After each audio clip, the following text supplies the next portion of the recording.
পেশাদার সাংবাদিকেরা কারা কার্ড পাচ্ছেন না সেটা যদি আমাকে তালিকা দেন আমি বরং সেই সমস্যাটার সমাধান করার চেষ্টা করি। কারা কার্ড পাচ্ছে তারা পাচ্ছে, তাদেরকে তো আমার আটকানোর প্রয়োজন নেই, কিন্তু কারা কার্ড পাচ্ছে না যদি সেরকম তালিকা থাকে সেটা দেন, সেটা আমি দেখার চেষ্টা করছি।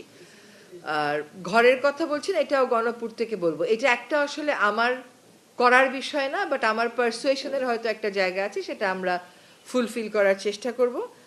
আপনাদের কাছে আমারও তো একটা দাবি আছে, যেটা আমি না বললেও হয়তো আপনারা করবেন, কারণ এখন সময়টা তাই।